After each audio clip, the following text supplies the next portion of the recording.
Bienvenue chez Automobile de l'Est. Aujourd'hui, je vais vous présenter la dernière arrivée. Une petite Audi A1 1,4 litre TFSI, le 150 chevaux, pas le 125. D'habitude, on a des 125, là c'est le 150. On est sur un modèle de 2015 qui a dans les 75 000 km. C'est une S-Line, elle est plutôt bien équipée. Très sympa, petite rotor, toit panneau, un beau rouge, donc très sportif. On va d'abord faire un petit tour extérieur. On va checker l'état carrosserie, l'état des jantes, l'état des pneus, l'état des freins, même si la voiture sort de révision. Et après, on va faire une deuxième partie où on va checker tout ce qui est intérieur. Donc les sièges, l'état des sièges surtout, des panneaux de porte et surtout après tout ce qui est équipement, puisqu'elle est plutôt bien équipé, surtout pour une petite compacte, donc très sympa en 5 portes. Une fois qu'on aura fait tout ça, non, bien avant, vous allez voir de toute façon, vous allez la voir évoluer sur la route.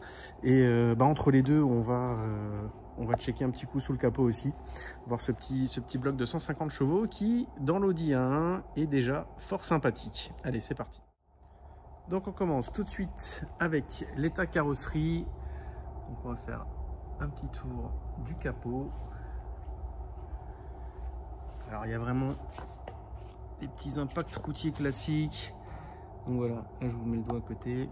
Hop, ça vous donne une perception. Ça c'est un des plus gros POC que j'ai vu sur le capot.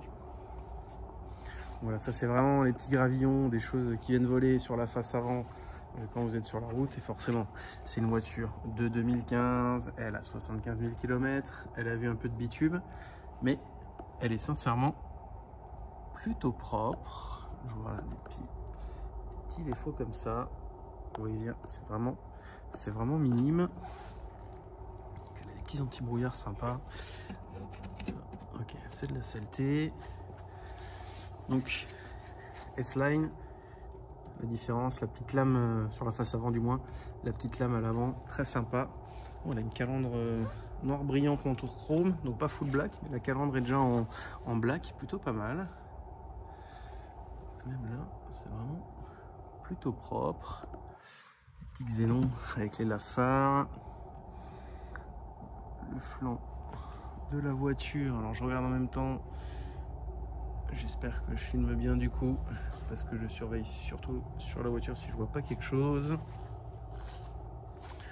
Ok. Donc là pareil, c'est vraiment le genre de choses. On est vraiment dans le micro détail. Mais bon, j'aime bien tout montrer. Donc pas de bosse, pas de coup de porte, pas d'éraflure. Elle est vraiment très très propre. Seul défaut, je dirais, c'est comme toutes les voitures qui ont des montants brillants. On le voit, à force de poser les doigts, c'est un peu terni, il y a de la micro-rayure, du coup d'ongle.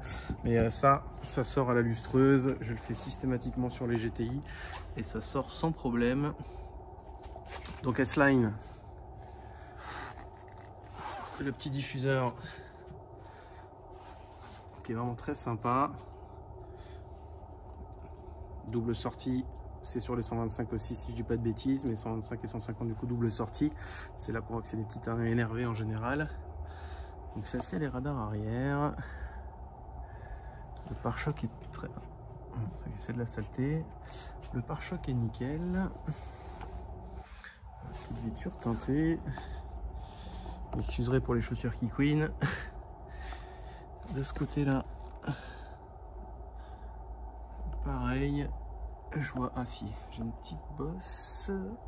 Alors je sais pas si on la voit. Juste ici. Voilà, avec la ligne de reflet de l'ombre là, vous le voyez, on est pile poil dessus. Ça c'est un petit coup de porte. Il y a un petit manque de peinture. Voilà, on va faire une petite retouche. La bosse, j'arriverai pas à la sortir avec mon kit, mais pareil, là elle a été frottée. Ça c'est quelqu'un qui s'est assis contre la voiture. Ça sort au lustrage. Sinon rien d'autre. Petit logo S-Line. Le pare-brise est nickel, ainsi que la baie de pare-brise et le toit aussi.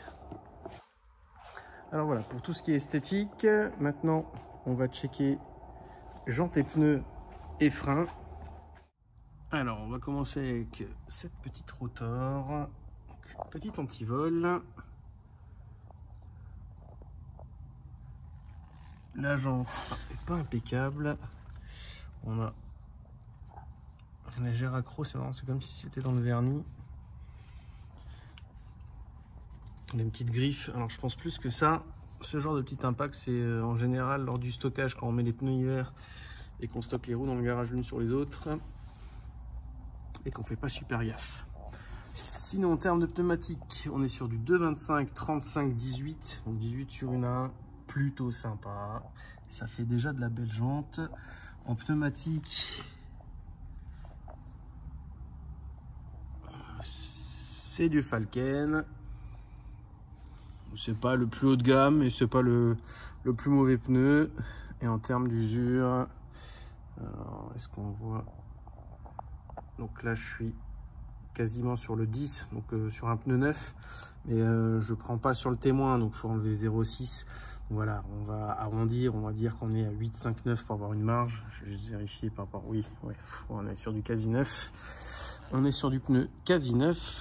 Et en termes de freinage, de toute façon la voiture était OCT, donc voilà, les disques, pareil, carrément pas d'usure. On a les 0,2, 0,3 d'usure. Et en termes de plaquettes, si j'arrive à passer la lumière juste au-dessus, ça sera mieux. Voilà, la plaquette, pareil, hein, on est quasiment pas bouffé. Il y a encore de quoi faire. Quasiment pas bouffé. Allez, on a mangé 20-30% de plaquettes. Il y a encore de quoi faire. Rien à prévoir. L'arrière côté droit, donc côté passager. Mettre un peu de lumière. Est-ce que je vois juste des petits. Ah, pareil, on a vraiment, c'est dans le bord intérieur de la jante, donc ça je pense que c'est quand on monte les pneus. Et voilà, ça ici, alors ça je le vois typiquement sur quasiment toutes les rotors. C'est une espèce d'infiltration qui se fait quand vous avez un petit jeton et vous avez de la flotte qui rentre sous le vernis, parce que c'est une espèce de vernis qui fait cet effet poli. C'est pas du juste poli, il y a une protection dessus, et en fait quand ça s'infiltre en dessous, ça devient un peu blanc comme ça à côté. C'est pas la première fois que je le vois. Sinon la jante est plutôt propre. En termes de pneumatique, je crois qu'on est sur la même montre. Oui, c'est du Falken. Donc les pneus sont de 2020 et je suis en train de chercher et la dimension. J'ai eu, ah voilà, ouais, 2,25, 35, 18, donc on est sur la même monte. Et en termes d'usure de pneus, bon, ça m'a l'air bien neuf aussi. Voilà, on est sur 9 mm affiché, donc on enlève 0,6, mais on va arrondir 7,58. En pneu neuf c'est 10, un pneu poubelle c'est 0,6. Donc pareil, on est sur du quasi numéro 9 sur les pneus arrière aussi. Donc les 4 pneus sont vraiment nickel, il n'y a vraiment pas à prévoir avant un large moment, sauf bien sûr si vous bouffez de la gomme dans les virages. Là c'est une autre histoire. Alors on a la jante côté conducteur. Alors il y a des petites taches sur le poli, je sais pas si on les voit bien, si on les voit. Alors ça c'est typiquement produit d'entretien avec de l'acide, pas rincé tout de suite ou mal utilisé. Même parfois c'est des produits pro, parce que les produits pro sont un petit peu plus agressifs. Le pro qui nous a vendu la voiture a peut-être voulu préparer la bagnole et du coup tache d'acide. Autrement, la jante est nickel. Les pneumatiques on a déjà fait. En termes de disques, voilà, il n'y a même pas de rebord. Et en plaquette, bon bah oui, là on est sur de la plaquette neuve, donc les freins ont été faits il n'y a pas longtemps je pense derrière. Alors il y a de l'oxydation, c'est normal, c'est toujours pareil, pro, les voitures en général sont stockées à l'extérieur, restent sur place, du coup c'est de l'oxydation qui se fait. Quand vous avez l'oxydation sur le disque même le disque même, pardon, comme ici, c'est des choses qui vont partir avec les freinages. Par contre, sur le support où on vient poser le disque, ça fait partie du disque, hein. C'est oxydé, et ça, vous pouvez mettre un coup de bombe dessus, ça disparaît. Mais foncièrement, ça sert à rien, parce que ça n'a aucune incidence sur la voiture. Et c'est pas de la rouille, c'est de la corrosion apparente. Mais voilà, ça n'a vraiment aucune incidence sur la voiture. Et de toute façon, comme dit, un coup de brosse, un coup de peinture noire, c'est réglé. Et de toute façon, c'est vraiment pour ceux qui sont dans le détail ultime quand ils regardent leur bagnole, parce que c'est pas quelque chose qui va être apparent, c'est caché par la jante. Enfin bref, c'est vraiment rentrer dans le détail du détail. Et la jante, donc côté conducteur avant gauche, très propre. On a vraiment de la micro-griffe. Et sinon, c'est nickel. Les freins, on a déjà fait de l'autre côté, c'est les mêmes. Les pneus, pareil. La voiture sort de révision et du contrôle technique. Donc, il n'y a absolument rien à prévoir sur le véhicule. Allez, maintenant, on passe tout de suite à l'intérieur. Alors, on va commencer avec l'intérieur côté passager. Donc, à l'avant droit, on va déjà faire tout ce qui est panneau de porte. Donc, très sympa. Elle est équipée du Bose. Ce qui est quand même assez dingue. Il y a des plus grosses caisses de luxe qui n'ont pas du si bon matos. C'est assez fou. Je pense notamment dans les FF qui sont équipés en JBL. Alors, je dis pas que JBL c'est nul, mais je pense que Bose c'est un petit poil au-dessus. Et c'est assez marrant parce qu'on est dans une Audi A1. Donc le tableau de bord. On va faire le volant de ce côté. Tableau de bord très propre. Les plastiques ont bien vieilli. Le siège, donc siège avec le petit gaufrage S-Line, donc un peu plus baquet, et contrairement au siège qui a d'office dans les 1, vous avez les bandes qui passent sur les assis sur les dossiers. Celle-ci, elle a les côtés en simili-cuir tissu au milieu. On va peut-être mettre un peu de lumière. Donc là, vous allez avoir petite surcouture blanche. Le siège est propre. Tout est bien rigide. En général, le côté passager, c'est rare qu'il soit vraiment usé. On va faire la porte à l'arrière.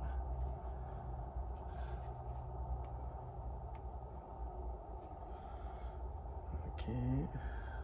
Donc plutôt propre. Alors voilà, la voiture est un peu sale parce qu'elle n'est pas préparée. Mais je veux dire, quand je dis plutôt propre, c'est qu'elle n'est pas abîmée. Le dossier du siège passager et la banquette arrière. Donc, 3 ceintures, 3 appuis-tête, petite 5 places. On va aller checker le coffre. Donc, ce qui m'amuse toujours sur les A1, c'est qu'en fait, quand vous avez les feux allumés et que vous ouvrez le coffre, du coup, vous avez ces petites lumières là, vu que les lumières sont sur le haillon.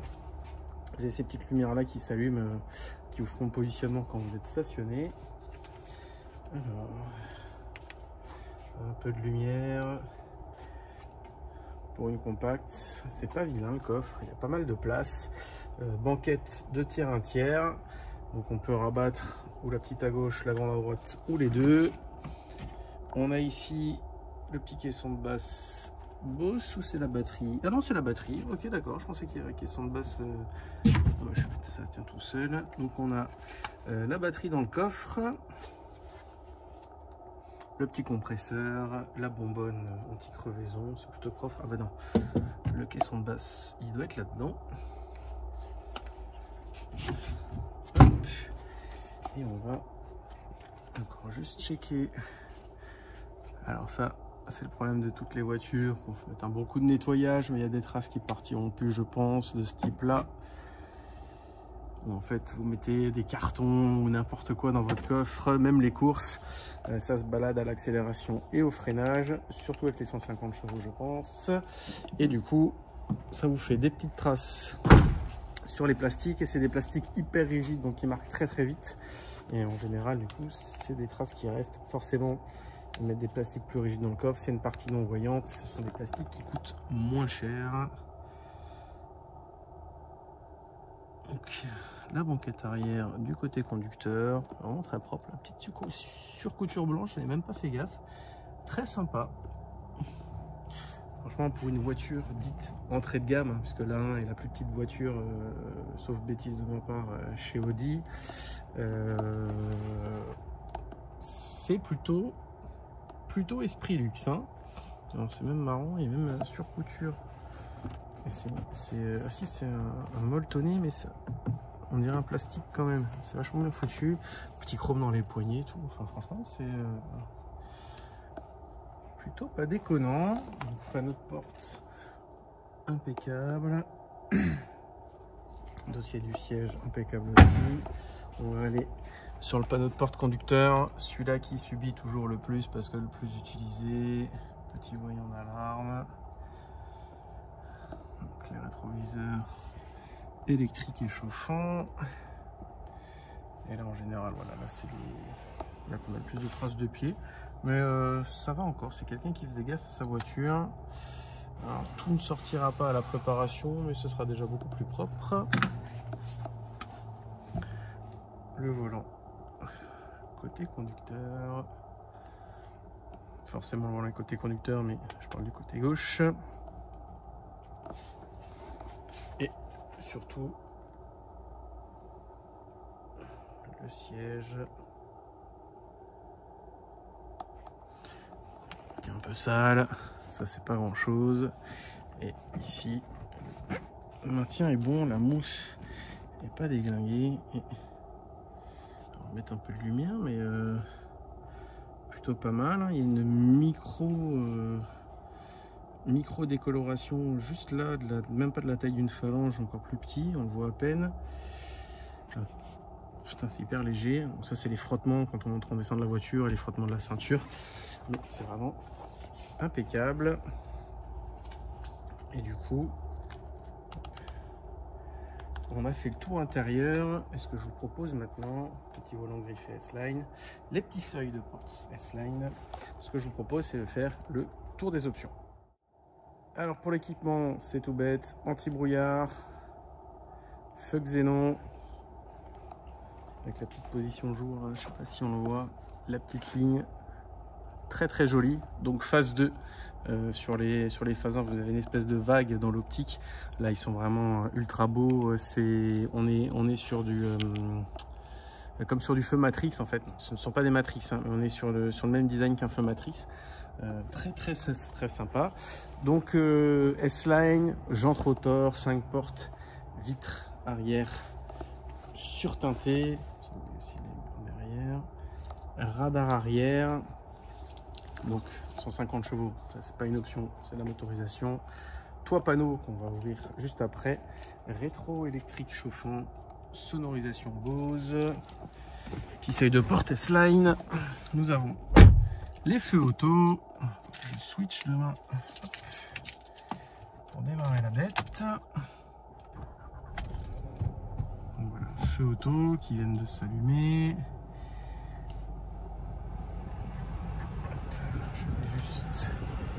J'ai coupé le start and stop, hein, pour ceux qui se posent la question. Juste là, j'aime bien le couper.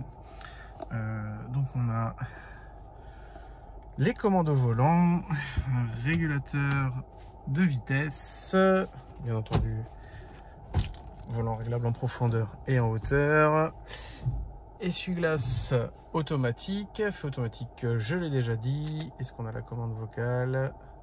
Veuillez patienter. Donc je pense que oui, mais en tout cas nous avons le GPS, Bluetooth, téléphone, musique, oui, puisqu'il y a le média. Donc clim automatique, siège chauffant Drive Select. Donc Drive Select qui permet de passer de différents modes. Donc le efficiency, le économique, le normal, le dynamique ou le auto. Donc qui va se faire en fonction de la conduite. Nous sommes sur une boîte méca, boîte 6, frein à main volant cuir, les sièges S-Line avec le simili cuir, bien entendu le beau toit panneau ouvrant, donc c'est une belle dalle teintée qui vient s'ouvrir sur les places avant, super stylé, et ciel de toit noir, je sais pas si c'est une option, mais très sympa, parce que tout l'habitacle est sombre du coup. Sonobose, je sais pas si je l'ai déjà dit. Donc là on a la Navi, elle est en mode nuit parce qu'avec les feux auto allumés, elle pense qu'on est, voilà, c'est en mode jour. Comme on est à l'intérieur, elle pense qu'on est dans un tunnel ou qu'il fait nuit. Qu'est-ce que je voulais, oui, voir si elle avait le, voilà, impeccable. Donc je vais back. Elle a la commande vocale. Annulé. Voilà, tout à fait, annulé.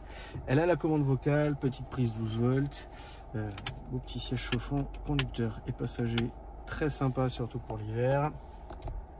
Et je crois que c'est à peu près tout. Le petit accoudoir, écran rangement. Ah tiens, bonne surprise. Elle a un truc pour le téléphone. Alors, je veux pas dire de bêtises, mais serait-ce de l'induction? Je regarde si ça bouge, ça fait quelque chose. Je ne sais pas. Écoutez, on va dire, ah, c'est peut-être le fameux, voilà. Alors je sais que quand elles ont des packs sonores, des choses comme ça, il y a des amplificateurs pour tout ce qui est ondes du téléphone via radio et compagnie. Je me demande si c'est pas ça. Je pense pas que ça soit, vu que c'est une 2015, je pense pas que ça soit un chargeur induction. Je pense juste que c'est un amplificateur pour pouvoir mettre le téléphone et à garder l'accoudoir fermé. Très très sympa.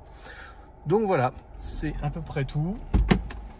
Donc, je rappelle, c'est une 150 chevaux. Donc c'est une petite bombinette, c'est pas une S1 non plus, mais ça roule déjà très très bien. Et surtout, quelle gueule. Alors je suis pas le premier fan de voitures rouges, mais là ça lui va super bien, elle est super sexy. Avec le petit toit panneau. Perso, je pense que je craquerais. Alors nous on peut le faire si jamais il y en a qui le désirent, mais moi je craquerais, je ferais les arches en noir, pas le toit, juste les arches et les rétros. Voilà, avis perso, et bien entendu calandre logo noir, qui aujourd'hui se trouve d'ailleurs, les logos noirs, vous pouvez les trouver à moindre frais sur les sites chinois que vous connaissez tous. Et j'ai même remarqué l'autre jour un logo arrière en noir, mais en forme de cœur, reprenant les anneaux Audi. Très girly, mais très sympa, parce que ça change du classique Audi, donc plutôt sympa. Donc voilà, je crois que c'est tout pour cette voiture. N'hésitez pas à liker, à vous abonner, à laisser un petit message, ça fait toujours plaisir. Remarques positives ou négatives, j'en bégaye, j'ai peur de la négative. Si négative, constructive, c'est un peu plus sympa. Mais en général, vous êtes tous bienveillants. D'ailleurs, je vous remercie pour ça. On arrive bientôt aux 500 abonnés. Je ne pensais pas faire ça, donc c'est plutôt cool. Voilà, on essaye de parler entre passionnés, donc n'hésitez pas. Après, je peux dire des bêtises, hein. Je suis pas la bible de l'auto, même si j'aime beaucoup ça. Et vous retrouverez dans la description, c'est le carrelage qui grince, vous retrouverez dans la description le lien de l'annonce du Bon Coin de la voiture. Si jamais elle est vendue, sachez qu'on peut vous en trouver d'autres, c'est pas un problème. On a un super réseau et voilà, on fait de plus en plus de petits arrêts en ce moment. C'est un produit qui marche bien, donc surtout, n'hésitez pas à nous contacter. Allez, à bientôt.